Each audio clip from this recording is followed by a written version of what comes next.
Next to youth, we are working to do more for our veterans who returned from the battlefield, as stated in my last address.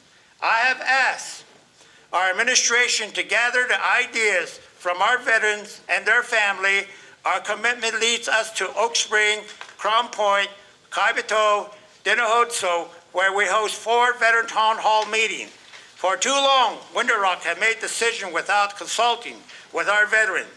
We brought our people together and asked them what they want to change. Over the next few months, we will move towards establishing of the Division of Veteran Affairs, which will serve as a one-stop shop for veteran service, including substance abuse counseling, housing assistance, culturally appropriate case management. Next to this commitment, I call upon the council of the members of the council to support the creation of Title 27 to the Navajo Nation Code and proposed Navajo Veteran Act. We envision an act that recognizes our veteran organization, the streamlining of a homesite lease process, and the establishment of the proper protocol when honoring veterans. Our veterans are a top priority for this executive branch, and we need to stand together. At home, our law enforcement face many challenges with the nation that is the size of the state of West Virginia. We have only 1 police officer assigned to protect over 1,000 Navajo people. This 1 police officer is assigned to patrol 187 square miles each day. This leaves community vulnerable to crime. To help address this, we must increase the budget for the Division of Public Safety to provide more qualified, trained police officers. It is important that we take care of our own and move resources toward public safety. It will take the support of all 3 branches to invest additional funding toward law enforcement. Our officers' lives are on the line, and they need new vehicle updates, equipment, the latest technology to keep up with the challenge we face. Our administration continues to practice the Buy Navajo approach when we support Navajo-friendly and Navajo-owned business. There are existing laws that continue to create hurdles for small business development, and we must change them. A potential business owner should have every opportunity to start up a business here on Navajo land. It should be easy to start a small business next door. We are making good on our commitment, creating jobs. As we have said before, we want the business environment to grow through Navajo-owned and operated business, industry, and also manufacturing. In May, we attended a signing ceremony in Fort Defense where Navajo-owned business and their partners signed an agreement to manufacture solar panels. Proudly, all panels will bear the name. The Navajo company name and read. Here it is. Made in the Navajo Nation, USA. Again, my fellow council, these solar panels will bear the name, made in the Navajo Nation, USA. It will be made by Navajo people.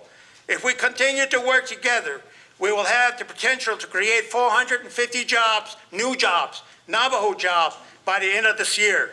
This is only the beginning of our economic aspects, for the nation is brighter. This is called economic prosperity. With our natural resource, we have the capable to create new jobs for renewable energy, source both wind, solar, and thermal, under the HART leadership of the Energy Advisory Committee. We continue to update and coordinate the development of our vast energy portfolio. I am pleased to report that the Navajo energy policy has been completed. This administration had hosted several public hearings across the nation, and the next step is to compile all input we have received from the public and address their concern. Further, we plan to host several town halls this quarter to discuss the draft energy policy with the people. Members of the council, earlier this year, I signed executive orders to support smoke-free environment for all public and workplace on the Navajo Nation. Wellness is important to our well-being and survival as a nation. We are against all form of commercial tobacco use and exposure to secondhand smoke. We know the harm tobacco causes. It claims more lives every year than any other sickness. Heart disease, lung cancer, and COPD cause death. The 17 U.S. Surgeon General said to me that primary and secondhand smoke cause disease and premature death. Vice President Jim and I firmly believe that all Navajo workers should be able to breathe clean air and work in an environment free of commercial smoke, tobacco smoke. I am respectfully asking you to table proposed resolution 2411, which is incomplete and entirely smoke-free. Is not entirely smoke-free. This is not a matter of reducing revenue.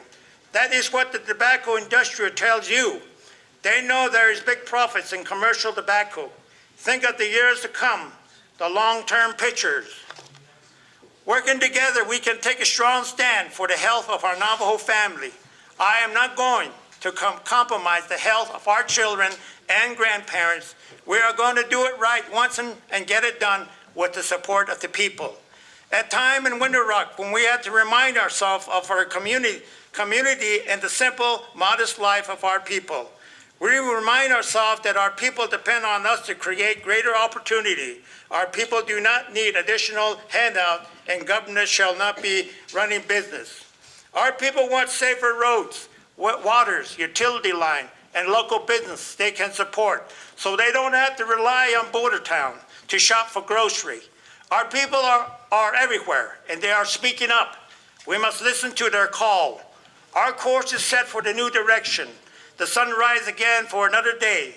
Our journey is by horseback, and we will travel from far, joined by a common purpose. We gather in this chamber to make decisions future generations will judge us by.